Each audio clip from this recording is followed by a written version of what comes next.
Thank you.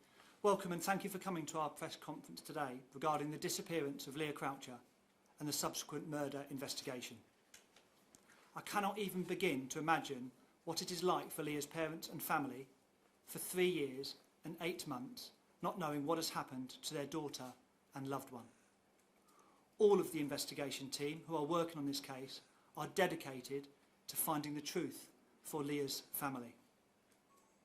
I want to recap on the developments this week since Monday the 10th of October and provide a number of updates in relation to our investigation, which, as I'm sure you can appreciate, is complex and fast moving.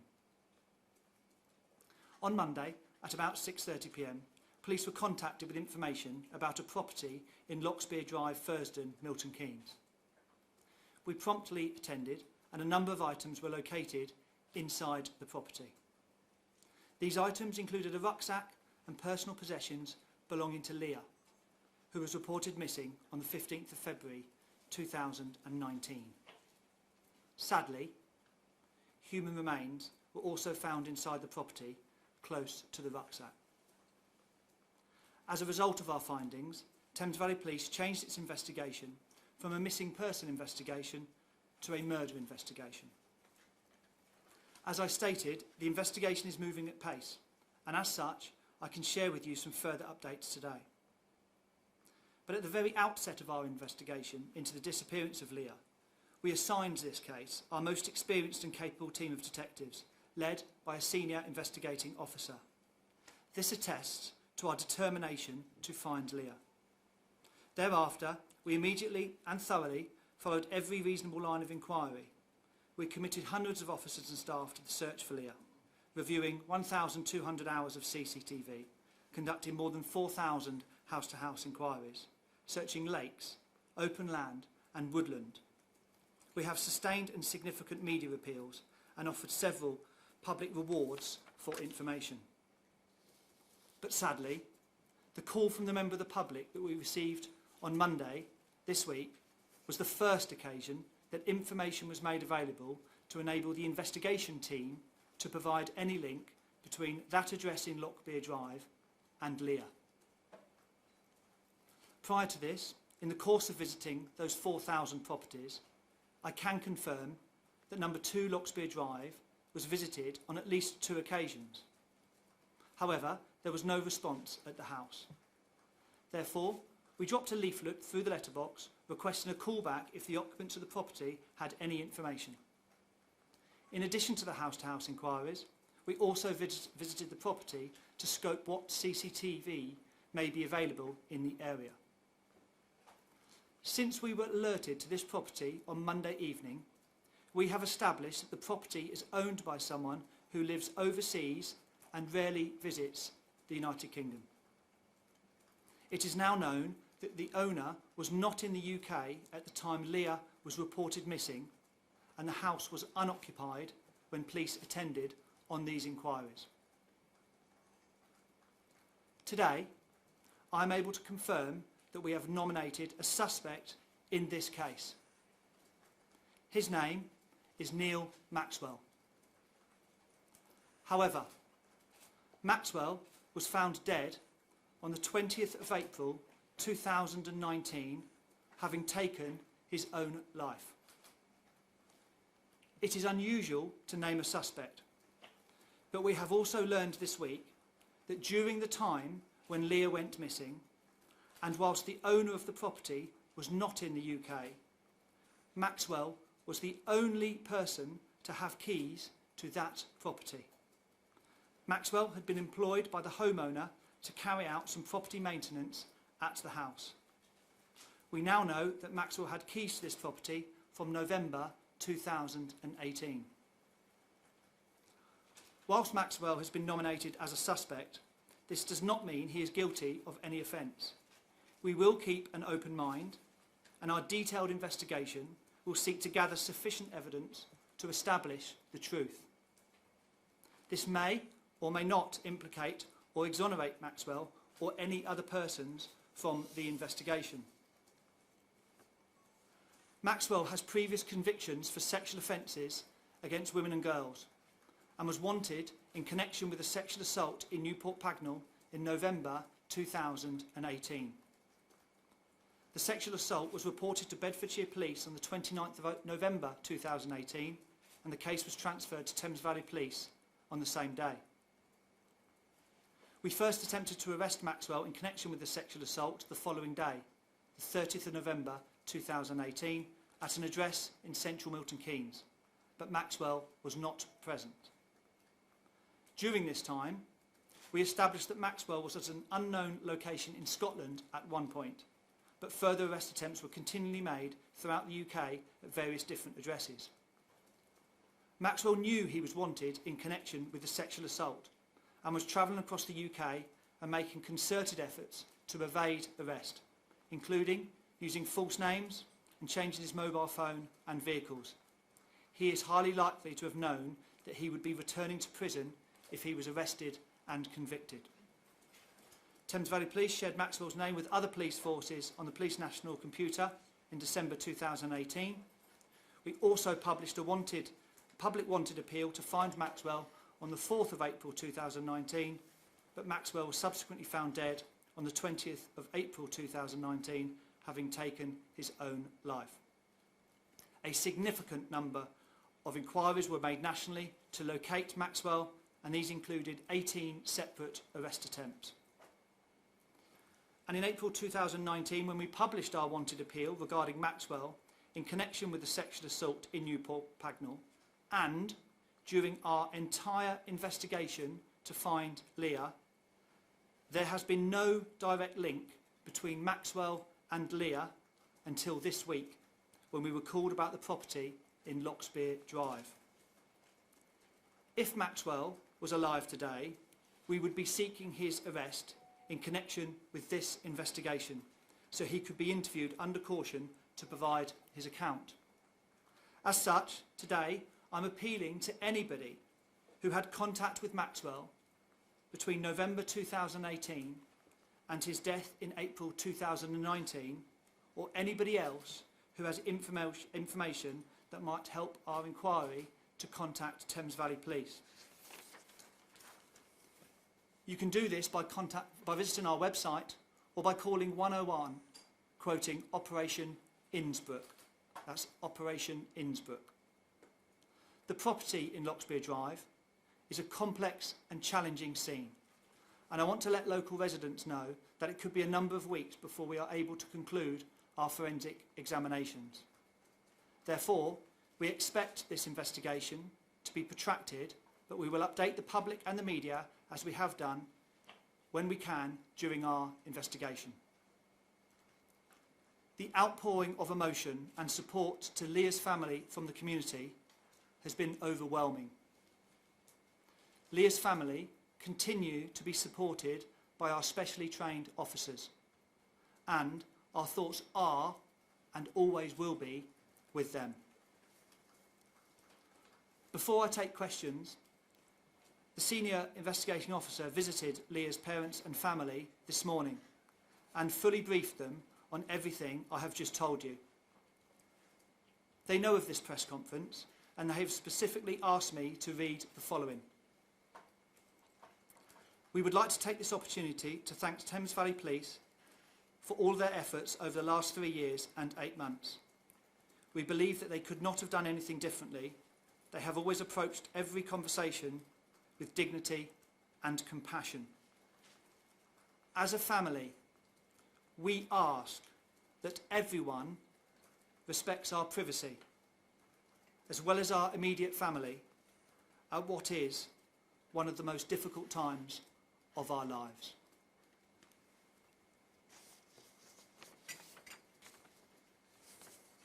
So happy for Ian to take a limited number of questions. He's got a limited amount of time before he does have to get back to the office and work on the investigation.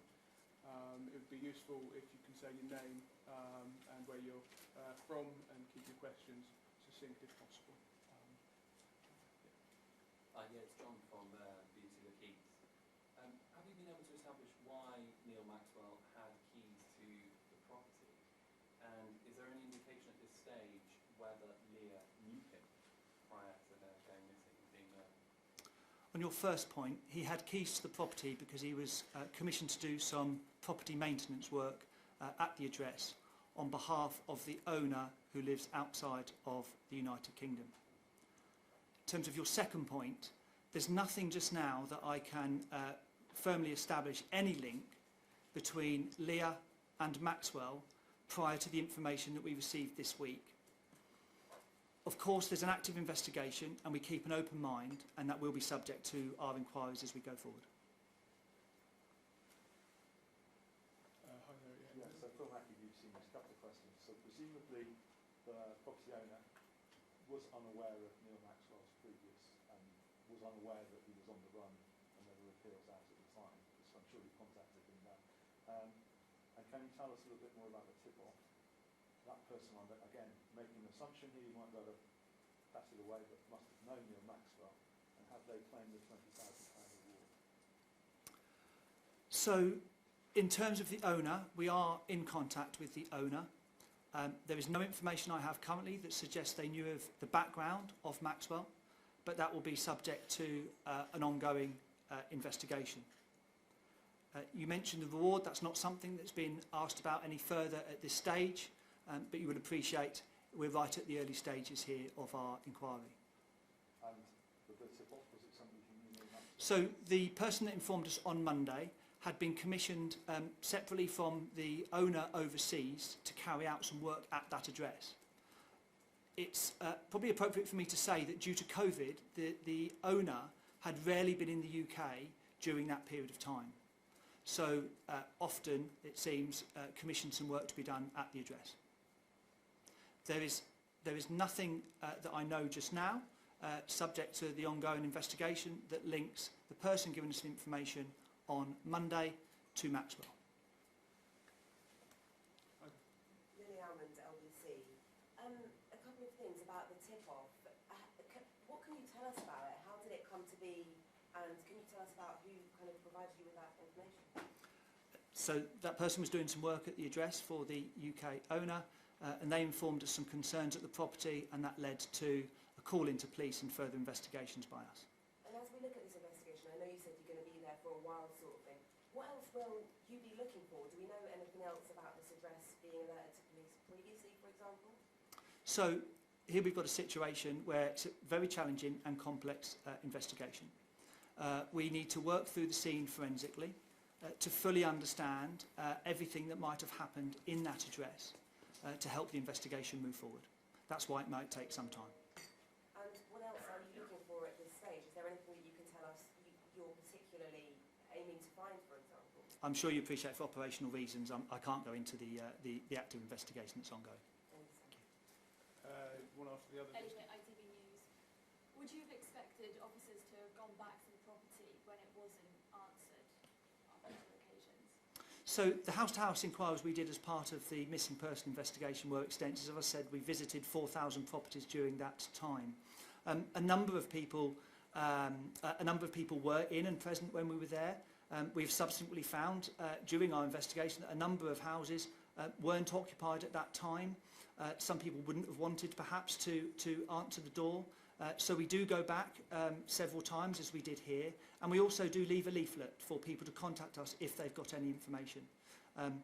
Sadly, at that address there was no one there to be able to respond to that.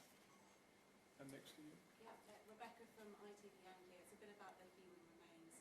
So do we know how long they were there for and whereabouts they were found in the house? So, of course, we've got an ongoing investigation, so we will need to try and establish some of those facts. But I will reveal today that the rucksack containing Leah's possessions and the human remains were found in the loft. That is what is making this so complex and challenging for us to be able to work through. Two things. Patrick saw from the Telegraph. One thing, stepping back a bit, have you been able to confirm that the human remains are of Leah? And two, it is one of your lines of inquiry that as she was walking to work on her normal route, which runs close to the property, she was seen by Maxwell and something happened.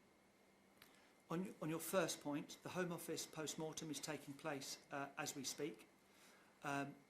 Identification will take place as soon as we are able to do that as well. This inquiry was always extremely challenging.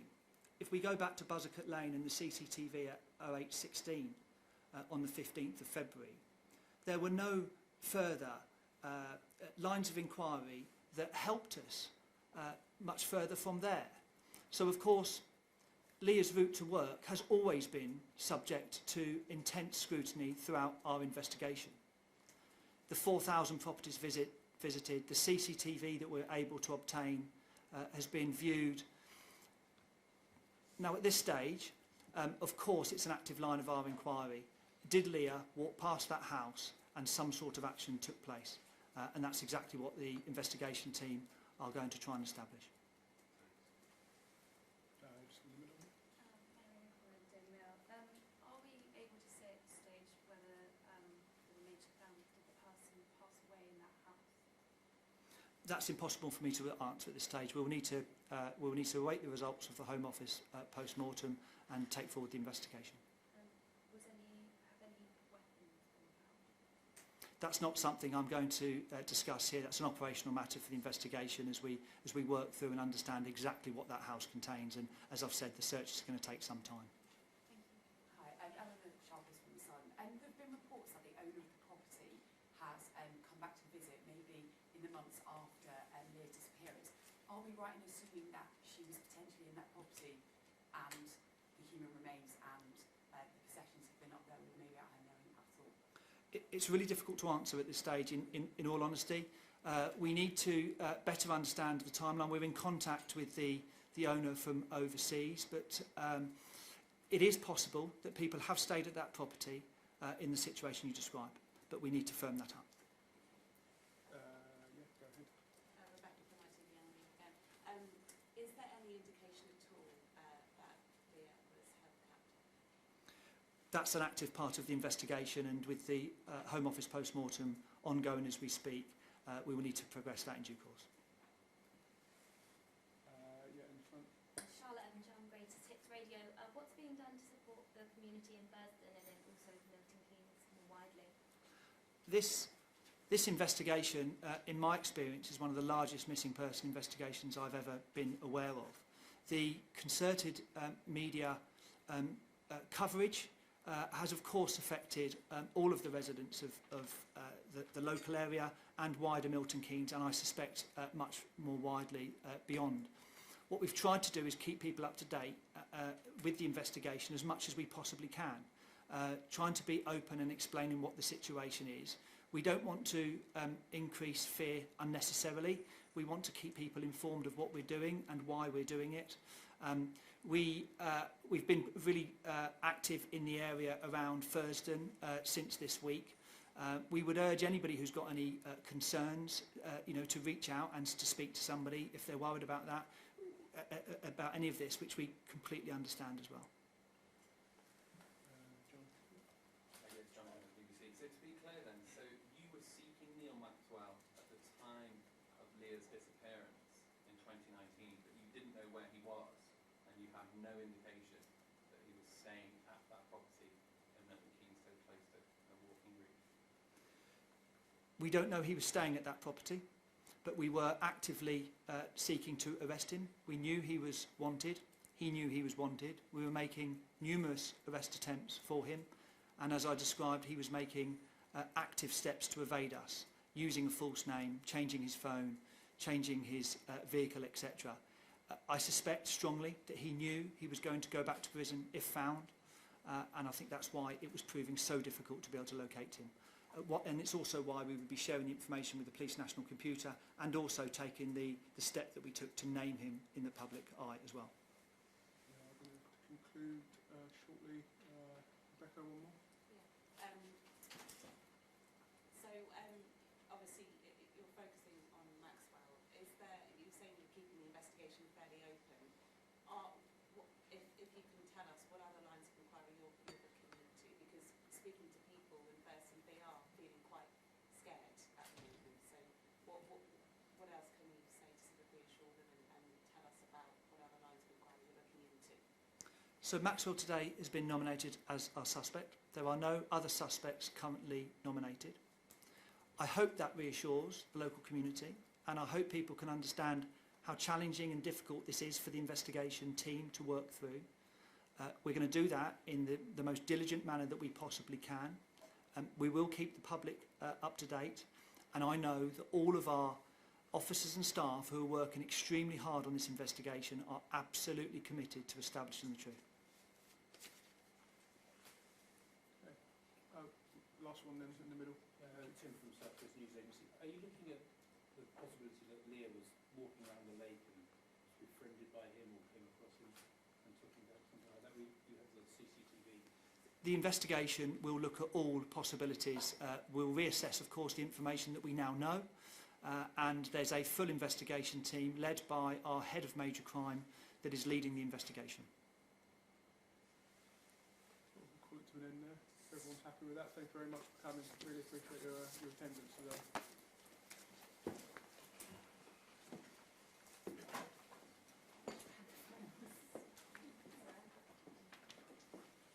Has everybody got a snap of the picture?